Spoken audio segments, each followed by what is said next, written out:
is the debacle inside this Republican National Committee. That is the formal power structure of the National Republican Party.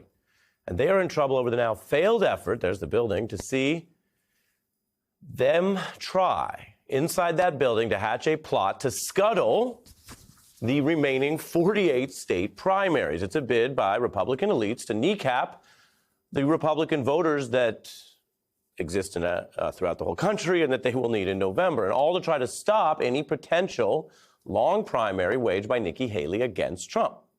Now, you may recall, we've touched on this story. MAGA allies were floating an RNC resolution that tried to declare Trump basically the nominee to put a thumb on the scale before the rest of the votes come in. There's, of course, only been one primary.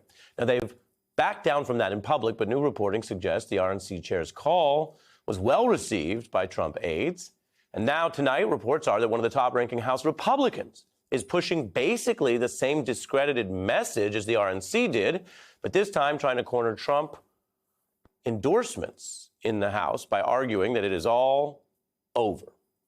The National Party's entire purpose and their requirement is to empower the party's voters, whether it's Democratic or Republican in this country, right? It could be any kind of party, but to empower the voters to choose nominees. Now, if they fail to do that, they fail to be a credible party.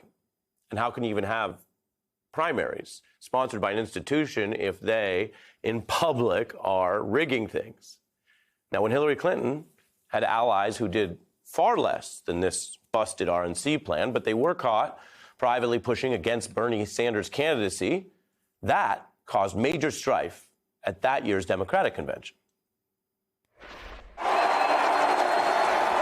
Some of those protesters throwing a coffin over the fencing into the restricted area. Can I just say to the Bernie or bust people, you're being ridiculous. Excuse me. Excuse me. Hundreds of Bernie Sanders delegates walked out of the conventions.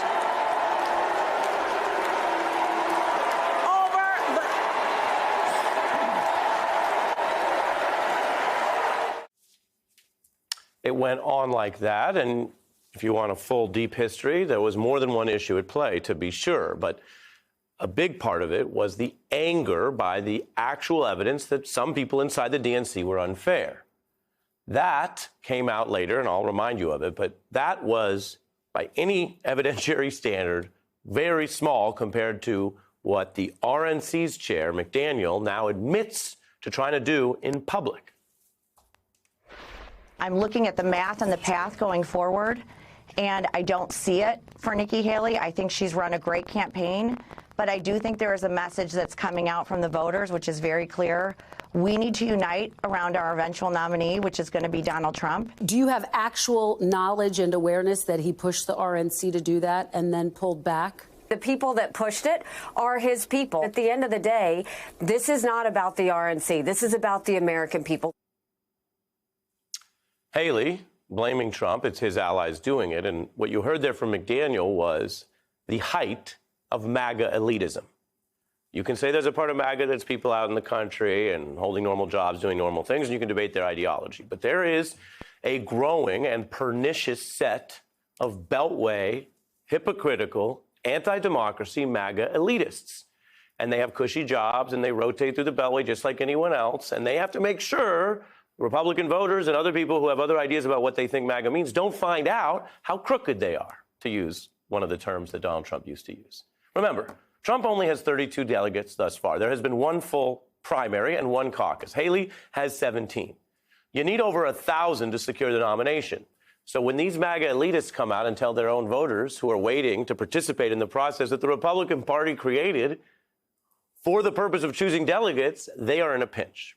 The voters here are being iced out by the MAGA elitists. This is Republican war. Think about it like this. The D.C. plan for the Republican Party was to undercut an estimated 60 million or more people who would potentially vote in these scheduled primaries based on registered Republicans.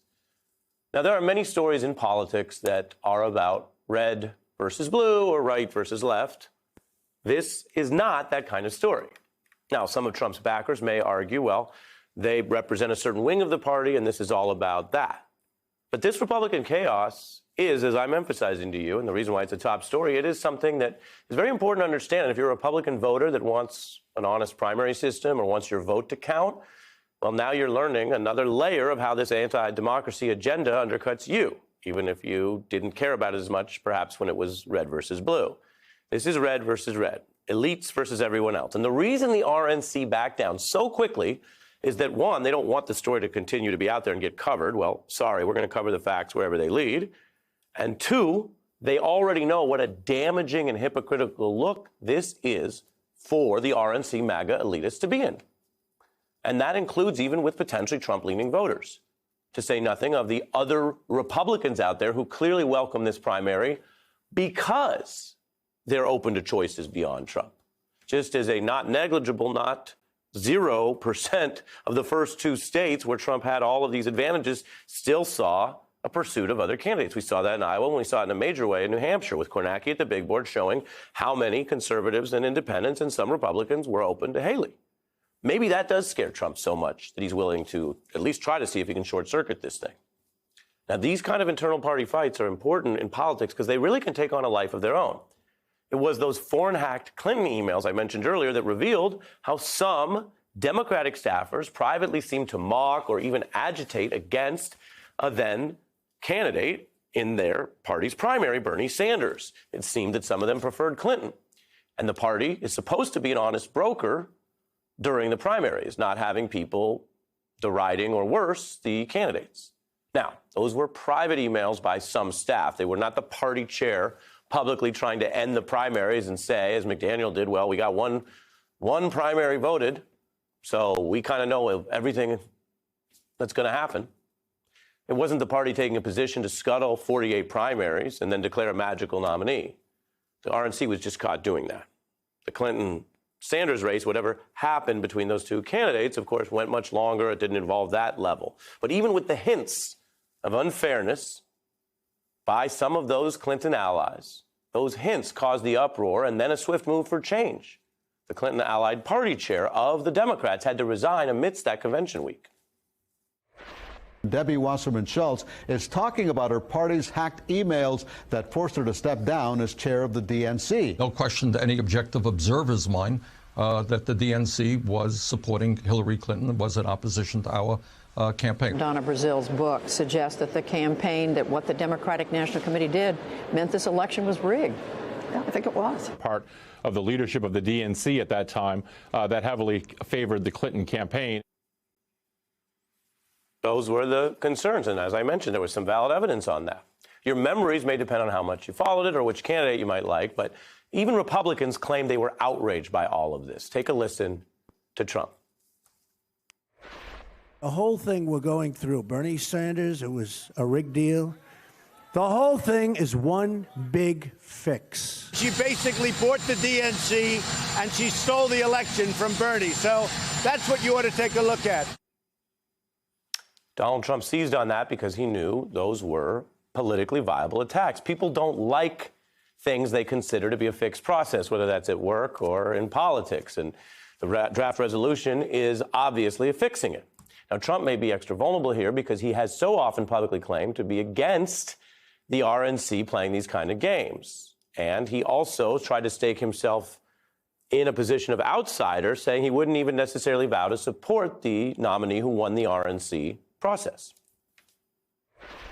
Is there anyone on stage, and can I see hands, who is unwilling tonight to pledge your support to the eventual nominee of the Republican Party and pledge to not run an independent campaign against that person? Again, we're looking for you to raise your hand now. Raise your hand now if you won't make that pledge tonight. Mr. Trump. Mr. Trump. Now, he tried to argue that showed that he was against the D.C. deals and RNC business as usual. Now you see that he and his allies are against democracy, even among Republicans. So again, forget the red-blue thing for a minute, and you can see they just don't want to have Republicans get a say unless they support Trump, which is a sort of a cultish thing. Now, there have been all sorts of predictions, including across the media about how long this primary can go and whether Trump is on his way to winning. And the truth is, nobody really knows. Just like nobody knew what was going to happen in 2016. And a lot of people got the midterms, red fizzle 2022 wrong. And a lot of people didn't know just how big that anti-Roe backlash would be. Predicting elections is difficult and should probably just not be done. But remember, those remaining delegates, they could flock to Trump. Sure, that's possible.